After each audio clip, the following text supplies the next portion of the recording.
vaccinated at all. The average number of new hospitalizations and the average number of deaths occurring per day does remain low, but of course these are things that lag behind in terms of the cases. We do very much find that the vaccines make a significant difference when it comes to disease severity, and so anybody who has the vaccine has a lower risk of being hospitalized or other severe outcomes from COVID-19. So that is part of why it's very important, or the genesis of why it's very important. Our 7-day moving average today is at 22, weekly incidents per 100,000 population at 25, and our weekly reproductive number at 0.97.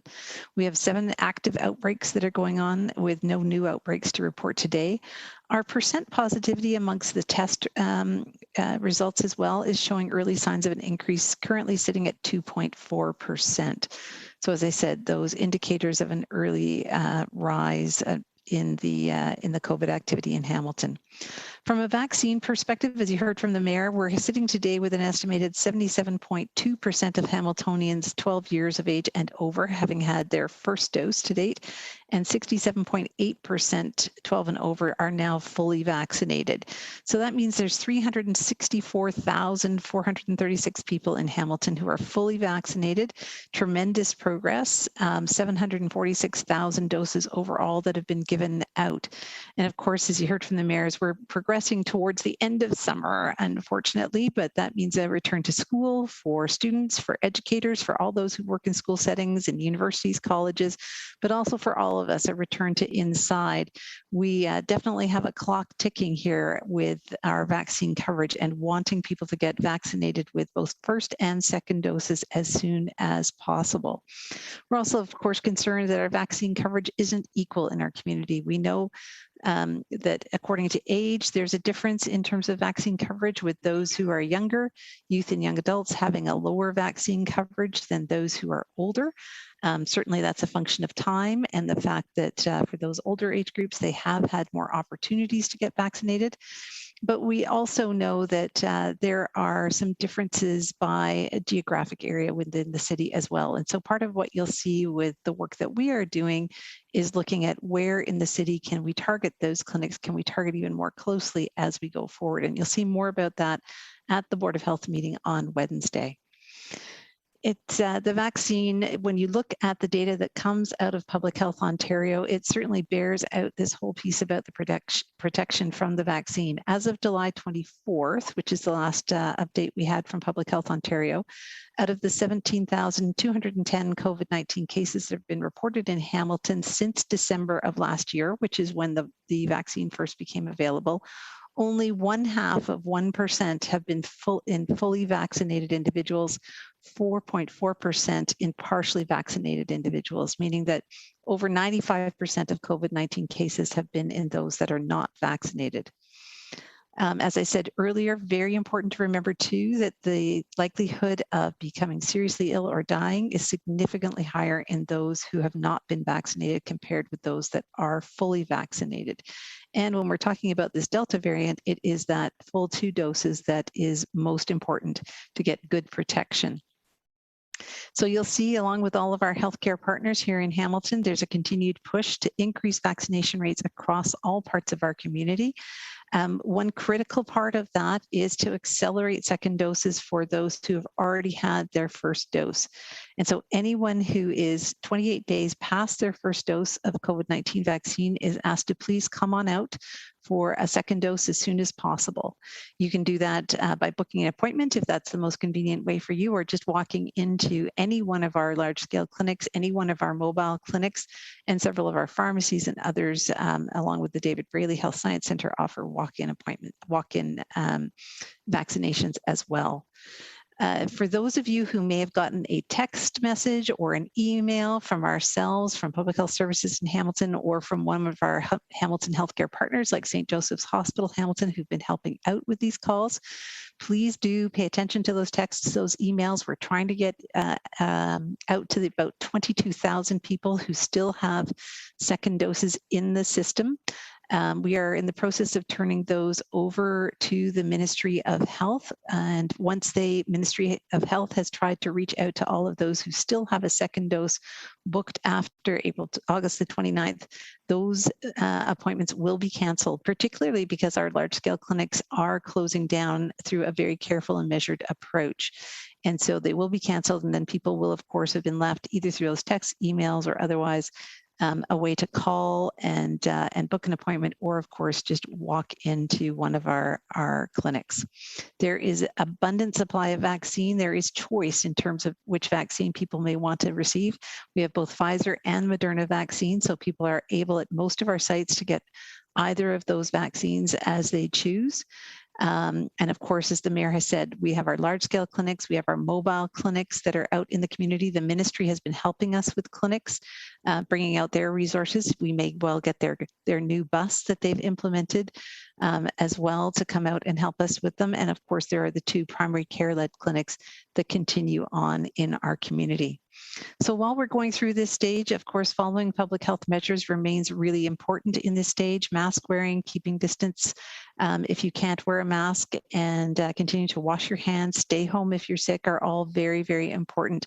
And as we move forward with all of these vaccination efforts, it's so essential so we can protect the ones we love and, of course, get back to doing what we love. So all the available vaccine clinics, the operating hours are at hamilton.ca/getyourvaccine. It's updated regularly with the most up-to-date information, or you can call through to the province's system as well at 1-888-999-6488 to book a vaccine appointment if you would like to. With that, I'm just going to take my last couple of moments to thank Paul. So as Mayor Eisenberger has mentioned, there are plenty of mixed emotions this afternoon, with this being Paul's final briefing. And I cannot put into words just how grateful I am for Paul's leadership and commitment throughout this challenging time for the city of Hamilton and all Hamiltonians and visitors to our city. But I'm going to take a couple more moments to try and express that. Paul has led by example since day one. When he first started with the city, with each role that he has taken on, whether that was, as you heard from the mayor, with the transit approach, whether it was with taking over as general manager of Healthy and Safe Communities, and of course, when he took over with the Emergency Operations Center in March of 2020 and took the reins as the EOC director. You knew each and every time that Paul made an important decision through this and about our pandemic response, that he did so with the community's health and safety as his #1 priority. His character is the epitome of the phrase, when the going gets tough, the tough get going. His toughness and perseverance have been unparalleled and have always been done with such tremendous compassion and grace. On behalf of the entire team at Hamilton Public Health Services, I want to extend our gratitude and thanks for the dedication you have shown, Paul, to your work, to all of your teams and all of their members, and to the City of Hamilton. Thank you, Paul. The City of Toronto is going to be very well served. Over to you. Well, thank you so much, Elizabeth and Mr. Mayor, for your kind words. Yeah, this was, I was saying before we came on air, this has been the day where things kind of hit you. It's as of the end of today, I will turn the reins of the EOC over to our new EOC director. It'll be Jason Thorne moving forward as a permanent director, and we've got some people helping out while he's on a bit of a vacation as well. And of course, work continues at the department level, and we have a general manager and Grace Mader who's taking on that work. So it is one of those days where it just hits you. And I will miss working alongside these 2 folks, however they're displayed on your screen. They're either side of me on my screen today. And it's just been wonderful to work alongside these 2 folks so many times. I think we're at 103 of these, and all the other ways that we've been communicating with media and the public throughout this. And I couldn't have worked with 2 better leaders alongside the work that I was doing at the EOC. You know, the thing that can undermine particularly a long emergency like this is if the political side of the House has trouble connecting and keeping in touch and being supportive of the staff side of the House. That has never happened during this pandemic. The mayor and I have spoken so often. I think his number is the number one number I call on my cell phone now. And throughout it, we have shared ideas. I've taken on his wisdom and thoughts in terms of what he's hearing in the community, and that's helped us make better decisions. And likewise, he has listened to the expertise that's around the EOC table and has always been supportive of our efforts. And then in this emergency, which is not unique. We've had public health emergencies before, but certainly unique in terms of its duration and impact. You have to have a solid public health team there. The EOC does not run the public health response. That's the work of public health, but the two are connected through almost every decision, because logistically and support-wise and communication-wise, we have to be on the same page. And so it can't be a world of what's happening in public health that we believe or that we think about at the EOC. We have to know what's going on, and vice versa. Dr. Richardson needs to understand what's happening through the rest of the community and through the city as a whole, and we've done that. So thanks to the two folks that I've partnered with in person and much of the time virtually on these events. It's been an absolute pleasure. I will chime in with just a couple of things in my last day as the EOC director to say that we remain in step 3 of the reopening. And I know that some people have found and are looking at the fact that the province has released the regulations for what they're calling their exit step, or the step beyond step 3, step 4, if you want to call it that. But it's important to recognize that that date for that exit step has not been set. So all of the restrictions are still the step 3 restrictions, which do restrict the number overall of people that can attend in certain facilities and the percentages of people that can be involved in certain facilities and businesses. And certainly as we look at events happening in the community, there are restrictions on the numbers that happen there. If you have looked at what's coming, it's pretty clear in this province that what's coming is obviously a removal of restrictions in terms of volumes of people that can be in spaces. Some of the public health measures will be pulled back a bit, but not others. We are going to be, as you've heard Dr. Richardson say, and you've heard the Premier say, and Dr. Moore say, that we're going to be wearing masks indoors for some time. And so masking in public spaces is here to stay as a good part of a large volume of public health measures, as Dr. Richardson shares with us each and every time. So we are looking forward to the time where the restrictions, and for certain businesses, we know that these restrictions today, it's certainly better to be open than closed, but open with restrictions can sometimes mean that business is right on that knife edge. And we know that businesses and organizations and community activities and events are looking forward to not having those restrictions in place. When that will happen, we don't know. That's the province's decision to make. It's tied not only to vaccination rates, but looking at other issues such as the cases that you've heard Dr. Richardson talk about today, and other measures at the local level that really will indicate when the time is right for us to move into that exit step and start to really build an approach that can be sustained through the coming months. What no one wants to do is take steps backwards into more restrictive phases, so it's best to do it at the right time. So I encourage the community to continue to do what's right. There's been a huge push, I will say, from some folks that are on this call and others in the community for me to say knock it off today for some reason in particular. But you know what? We're doing so well. We're out enjoying what we should be enjoying. You will note that we've had very few businesses that have been placed onto the list of businesses where we've had to lay a charge. We do have one that's there. Again, people are taking note when employees and people in establishments are not wearing masks as they should.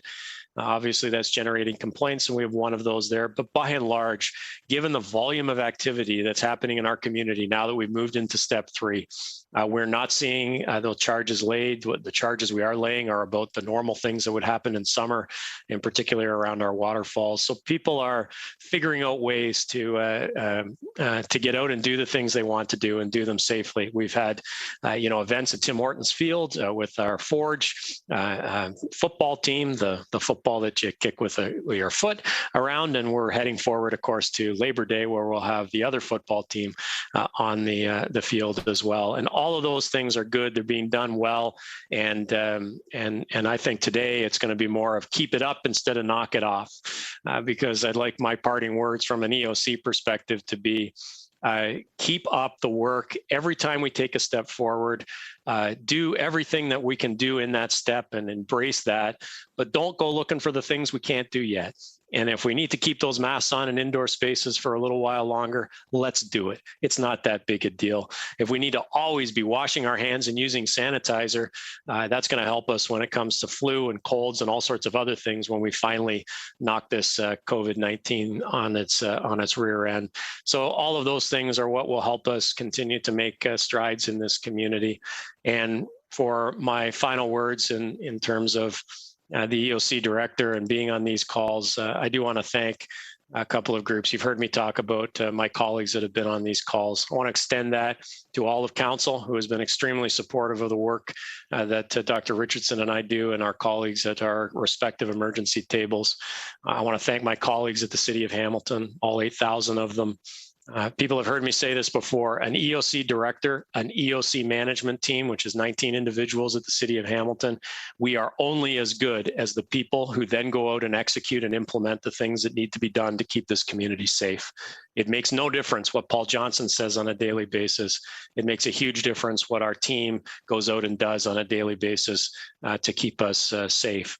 And then I want to extend that into the community, all of the businesses and the organizations that have stepped up, the way that you have either persevered through this horrible crisis and continue to persevere through the tail end of this crisis, to those who stepped up and did other things, you know, whether it was make PPE, whether it was offer food to first responders or offer food to charitable organizations, whatever it is you were doing, it helped us get through some of those darker days. And I know in our vaccine strategy, many people have stepped to the table in order to make that happen. We simply could not have done it with just the resources that exist within hospitals and within our public health unit. To our media partners who are on this call today, and many of who have cycled through these briefings over the last 17 months or so, thank you for your work. Communication is critical, and your ability to ask the questions, but also disseminate the information has been absolutely necessary. There were days where I know the list of stuff that we were communicating was long and not complicated in terms of each individual piece, but complicated in terms of the whole package. What could we do? What couldn't we do? What was open and what was closed?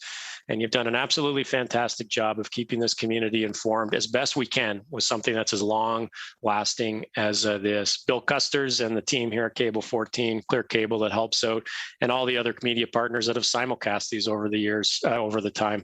Thank you so much for that. So stay safe, everybody. Keep up the great work.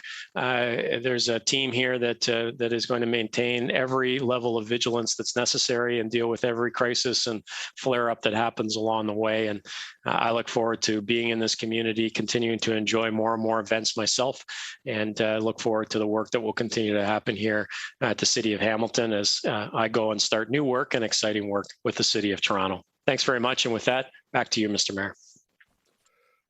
Thank you very much, Paul and Elizabeth. And as well noted, Paul, humble as always, sharing the benefit of your work and everyone else's work with a lot of other great people in our community that have been doing great things. So thank you for that. The only people you didn't thank was Mom and Dad, and I know they're immensely proud of their boy, Paul, not only for what he's done in Hamilton, but what he's going to do for Toronto in the future. So all the very best to you. And for our audience at large, we do need to remember to protect ourselves to beat this virus. And as Paul pointed out, mask wearing is probably going to be with us for quite some time, given the status of the Delta variant and the concern about a fourth wave. Hopefully not, but certainly we have to be cognizant of that. And so continuing to protect yourself and others from this virus is going to be critically important, as well as continuing to get that vaccine. And there are going to be more and more ways to get the vaccine today than there ever have been. And we certainly hope that you're listening to the right people in terms of getting appropriate information on why it's important to do and the benefits to you as you continue to want to participate in the opening up of our community and our society and all the great things that are happening in our community. And so the ambassadors are out there working. I understand we're working at 541 Barton, answering questions around the vaccine in that location and a number of other locations downtown to help get people informed and encourage them to make an informed decision on whether or not that vaccine is right for them. And I would argue that vaccine is not new. Vaccines have been with us since we were children, and we all have a passport of some sort identifying the vaccines that we've received to date.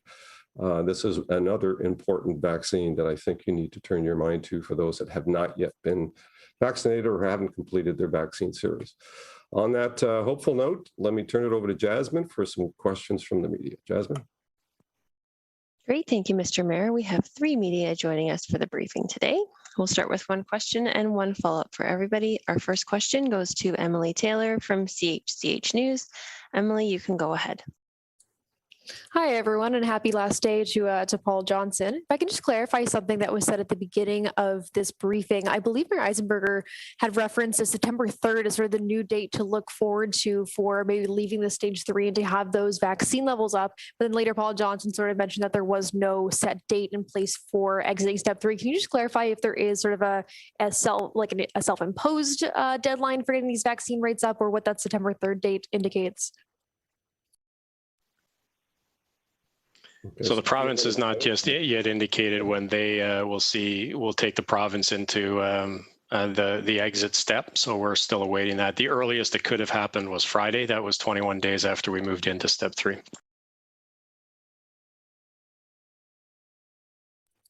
For sure. Okay, sorry. I thought there was a mention of September 3rd at the beginning of the meeting. So I was wondering what date that was.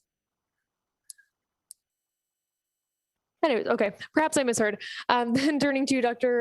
Richardson. Let me clarify. I think that was a I misspoke on that one.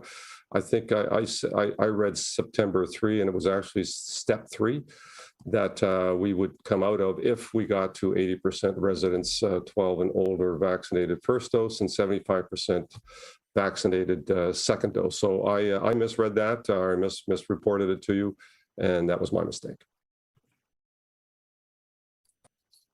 No worries. Okay, that makes sense. Then turning to Dr. Richardson, you mentioned that there are that 2.4% is sort of an early rise or an indicator of an early rise. It looks more like October of last year and sort of heading towards these higher numbers. Is there any indication why we're heading this way if we do have such a decent amount of the population vaccinated? Yeah, thanks, Emily. I think, it is really important to remember that when the Delta variant came on scene, it did change things in terms of what we needed to do with vaccination coverage compared to where we were with the Alpha variant, which dominated during the preceding wave. And so, now we're saying really to have good levels of immunity in our population, we need 90% plus in terms of our full vaccination coverage with 2 doses, because of course the Delta variant does require 2 doses, not just the first dose to give us a good coverage level. So with that having happened, you'll see in other jurisdictions around the world, and unfortunately we had the experience even in May and June with Waterloo just down the road from us about what can happen when the Delta variant really gets a hold and gets into unvaccinated populations and does spread. And so that is what the concern is, and that is what we want to protect people against. And really it's quite clear there's 2 ways to protect against this virus. One is to continue to follow public health measures and to keep transmission down through masking, social distancing, all of those things.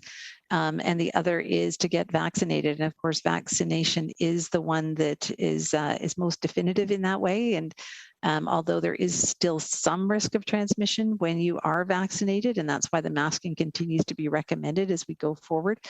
It is certainly a much lower risk of getting severely ill and a much lower risk of transmitting it to anybody else around you. So we very, very much want to see those numbers go up.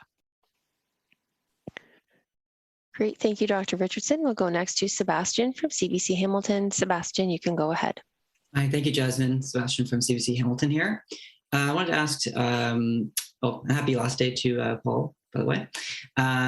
I would ask the group about potential 4th wave. Is Hamilton close to seeing a 4th wave? And if so, how would we know? As in, is there a number threshold, at which point we know when that would happen? And is there anything you can say about what our reaction would be? Would that impact the start of school? How would the city react? Perhaps I'll lead us off in this one, if that's okay, folks.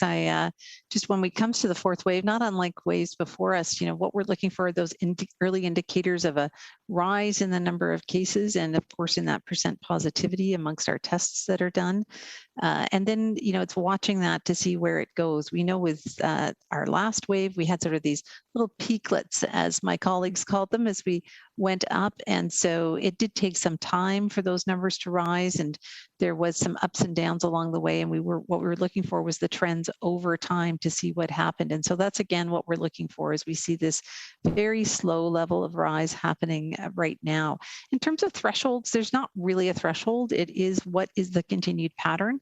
And is it that we'll see just a slow swell that happens? Is it that we'll see something more marked in terms of the rise? And ultimately, of course, as I said earlier, that will come down to the extent to which we follow public health measures and the extent to which people are vaccinated with 2 doses. So I can't speak for the mayor and Paul, but just, as we consider what will happen, I think what we need to see is what happens with the case numbers, what happens with our vaccination rates. Certainly, we're continuing to encourage people to use public health measures until we get to the point where our vaccination levels are quite high. And even then, to really stop transmission, it's really important.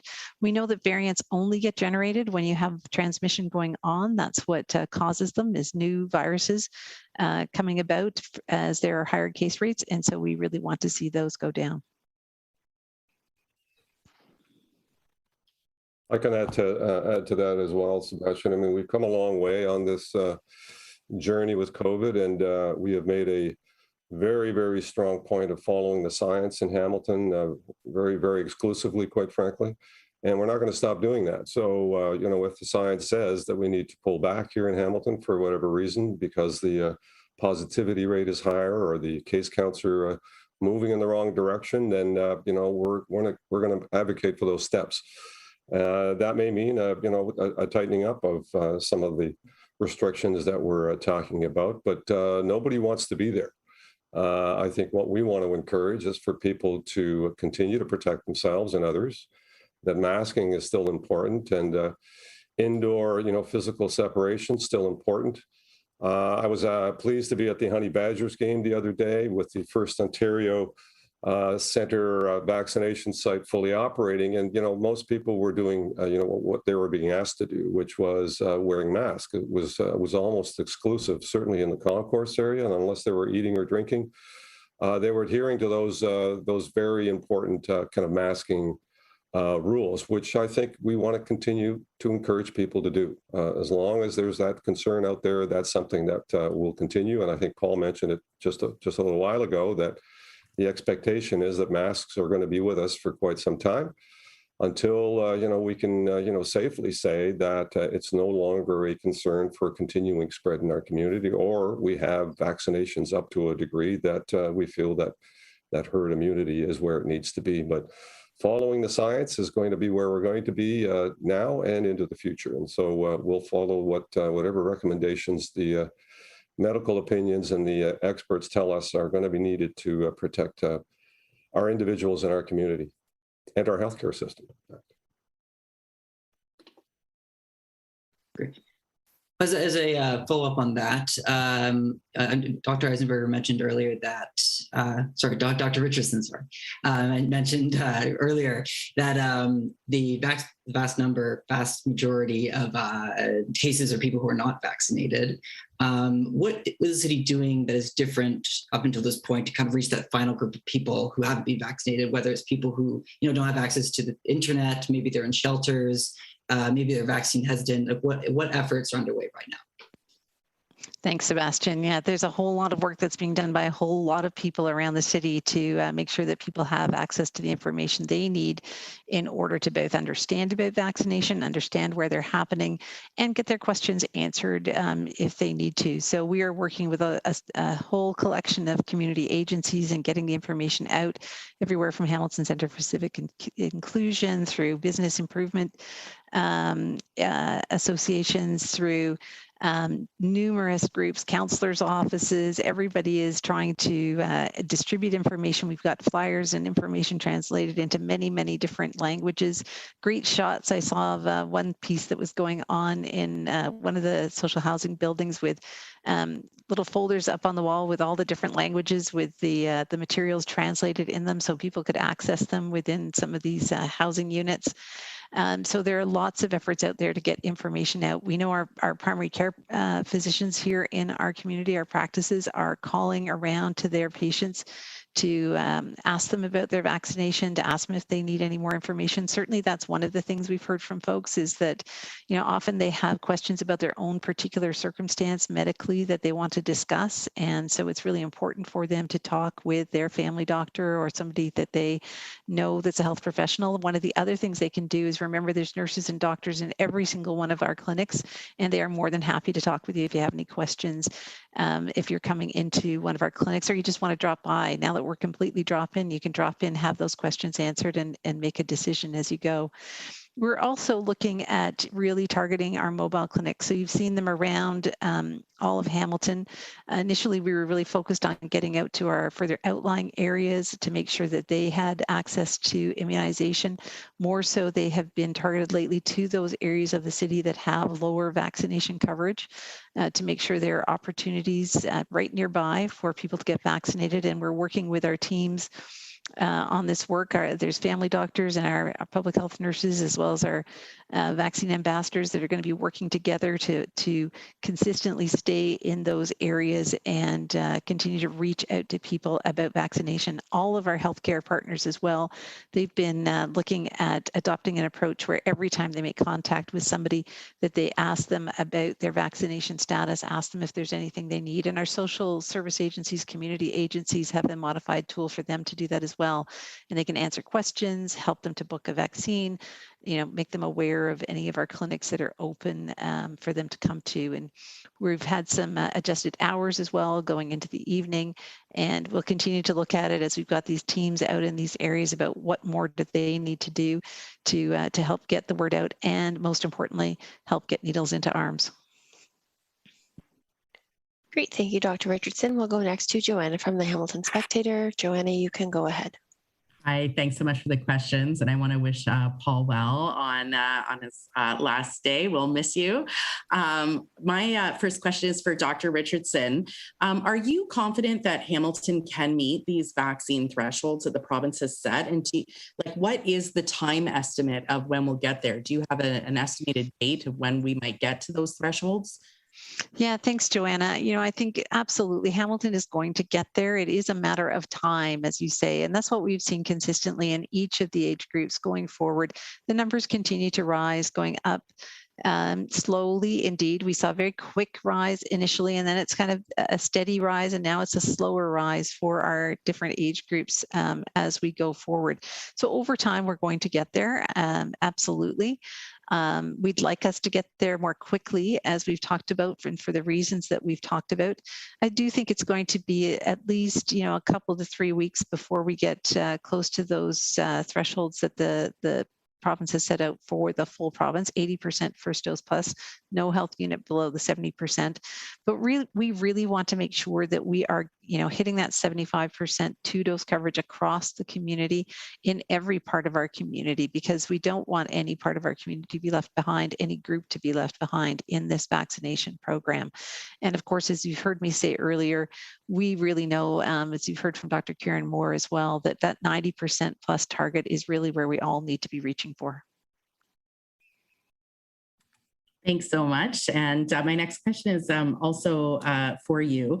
Can you give us some numbers, maybe, or a bit more detail on what our current active cases look like?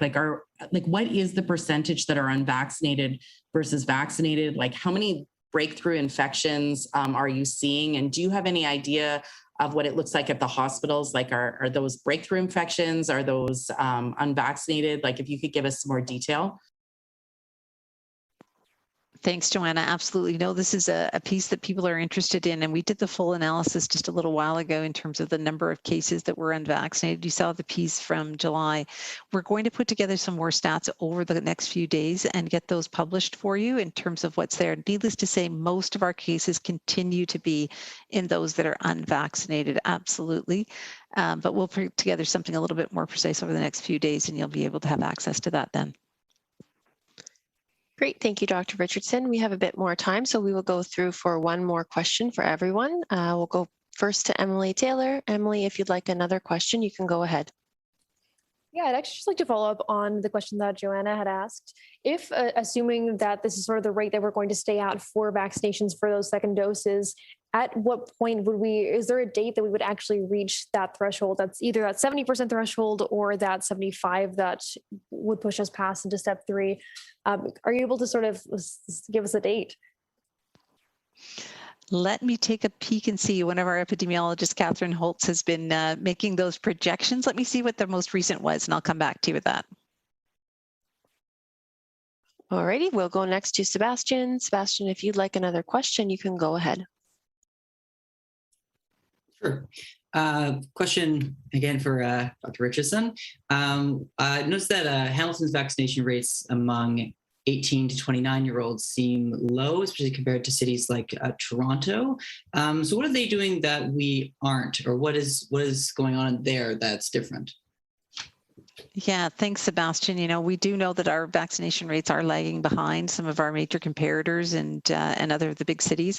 One thing to remember when it comes to comparing to Hamilton, to Toronto, to Peel, to York, and to Ottawa initially as well, is that they had vaccine earlier than we did and were able to open up to their hotspot areas earlier. And of course, unfortunately, look at places like Peel, almost all of the community was in hotspot areas. And so they had broad, wide access to vaccine much earlier than Hamilton did. And you've heard me talk about how time is definitely one of the factors that works with us to increase our vaccination rates. So they've had more vaccine for longer than we had. And that 18 plus range, the vaccine was open to that 18 plus group earlier as well in all of those hotspot areas. And so they had a significant amount of time before we had 18 plus availability of vaccine to the groups. That said, we do see variability. We share across the province 2-3 times a week all of the different things that we're all doing, getting good ideas. What other things can we do that will help to get our vaccines out and get the messages out?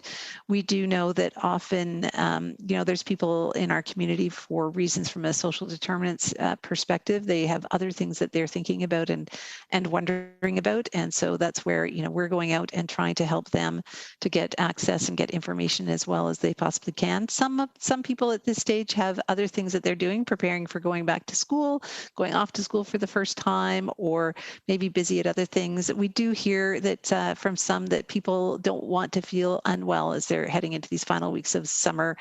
They're worried that the vaccine might make them feel a bit unwell. And so very much reminding people that the side effects really are pretty mild. You may feel a little crummy for a day, but it's a lot better than getting COVID-19 and feeling crummy, not just for a day, potentially for a long period of time, especially with long COVID. And so, it is just so important, especially in those age groups, that we do get those vaccination coverage rates up. They have been the age group that have had a huge number of our cases over time and are definitely vulnerable to the virus. Thanks, Dr. Richardson. We'll go back to Joanna from the Hamilton Spectator. Joanna, you can go ahead. Hi, thanks so much for the extra question. My question is for Dr. Richardson. Dr. Moore has long been talking about this predicted surge in September of cases, but that seems to already be starting before we even go inside or before school starts. Do you have scars in forecasting to give you an idea of what we're looking at here? And what do you think about the fact that we're already seeing cases starting to rise in August? Yeah, thanks, Joanna. This concern about when would the rise happen related to the Delta variant, as you heard me say earlier, when it came to Waterloo, they saw it very early. They saw it in May and June. They saw it in their vulnerable populations, but they saw it in their general population as well. And so we've already seen in Ontario what a surge of Delta can look like. And that's something we've all been concerned about. We've seen it in other parts of the province as well, up in Porcupine and in other areas. So, we've been concerned about it. We really want to drive those vaccination rates up. We do have additional scars and modeling that we are going to be bringing forward to the Board of Health this week and talking about what we see there. And that's why, we're continuing to emphasize the importance of vaccination. It is our primary tool that we have to reduce the impacts of the Delta variant. And then, of course, public health measures remain a mainstay as well. Great, thank you, Dr. Richardson. Just want to check with you if you wanted to answer Emily's question now, or did you want to get back to her later?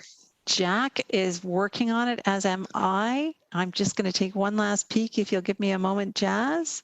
We're going to have to get back to her. Neither of us can find them in our emails, so we will. Okay. And Catherine's actually off today, so we're trying to see if one of her colleagues has them. We'll send them on to you, Emily. Sounds good. Okay, with that, Mr. Mayor, we are done with our media questions today, so we'll pass things back to you. Thank you very much, Jasmine, and to Bill Custers and the entire team at Cable 14 and Clear Cable for helping us put these advisories together. And thank you to the media partners for continuing to share this very important information with the community at large. For those that want more information on COVID-19, financial supports, and any updates, visit our website at hamilton.ca/coronavirus. And please continue to follow up all public health measures and get your vaccine as soon as you can.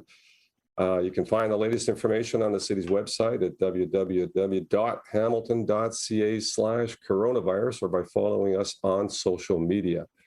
And just to finish off, Paul, we wish you 100% well in Toronto as you wind down your work here in Hamilton. Hopefully enjoy a couple of weeks of quiet time and then get into the big smoke for some very important work, I'm sure.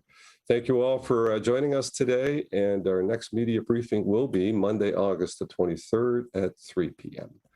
Have a great week. Enjoy the heat and the summer, and we'll talk to you soon.